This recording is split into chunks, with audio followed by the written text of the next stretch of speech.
Ketika Vasco da Gama kembali ke Samudra Hindia, ia bukan lagi sekadar penjelajah. Ia datang membawa meriam, otoritas kerajaan, dan keyakinan bahwa kekerasan adalah alat sah untuk membuka perdagangan.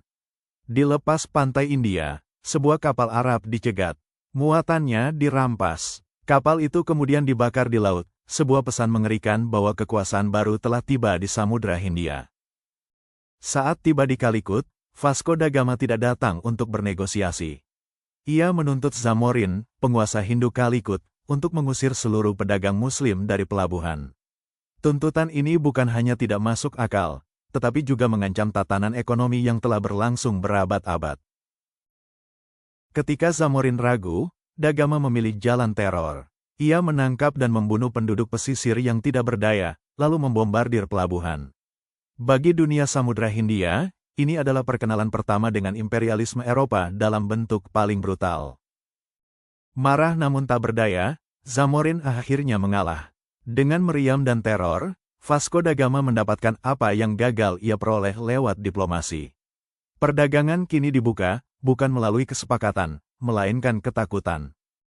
Dalam perjalanan pulang, da Gama mendirikan pos-pos Portugis di Afrika Timur. Benteng, garnisun, dan pelabuhan dagang menjadi fondasi kekaisaran baru. Ia kembali ke Portugal bukan sebagai pelaut, melainkan sebagai arsitek kekuasaan kolonial. Raja Portugal memberinya gelar, tanah, pensiun, dan kekayaan besar.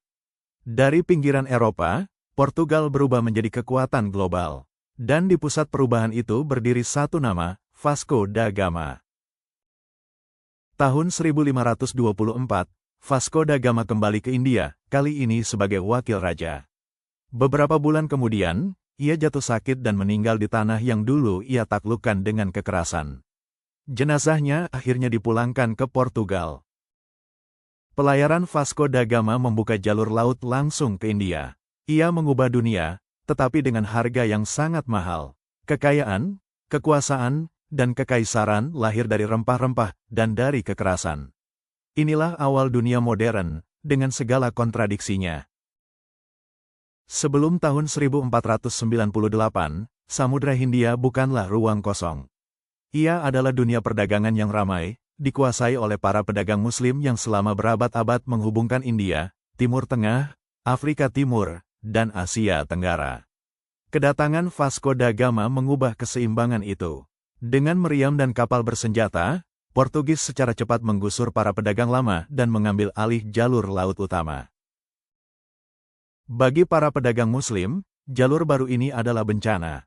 Mereka tidak hanya kalah bersaing secara ekonomi, tetapi juga secara militer. Perdagangan yang dulunya berbasis jaringan dan kepercayaan kini dipaksa tunduk pada kekuatan senjata. Dampaknya tidak berhenti di Samudra Hindia. Selama berabad-abad, barang dari timur mencapai Eropa melalui jalur darat, melewati Timur Tengah dan Mediterania.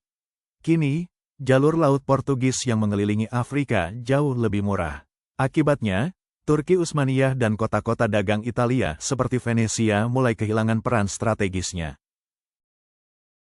Bagi sebagian besar Eropa, perubahan ini terasa sebagai kemajuan.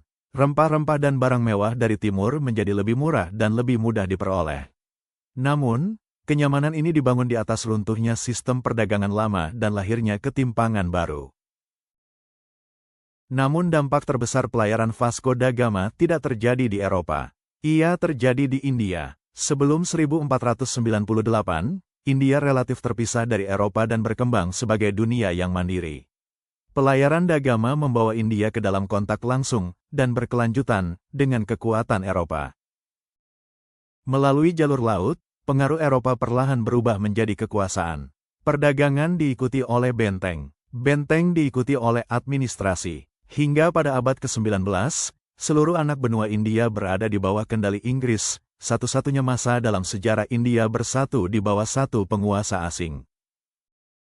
India bukan satu-satunya. Asia Tenggara, termasuk Kepulauan Nusantara, mengalami pola serupa. Pengaruh Eropa datang lewat laut, berubah menjadi kendali, dan bertahan berabad-abad. Baru pada pertengahan abad ke-20, wilayah-wilayah ini mulai memperoleh kembali otonominya. Pelayaran Vasco da Gama sering dikenang sebagai prestasi besar navigasi. Namun ia juga menandai awal dunia yang timpang, di mana perdagangan, kekuasaan, dan penjajahan berjalan seiring. Inilah harga dari jalur laut yang menghubungkan dunia.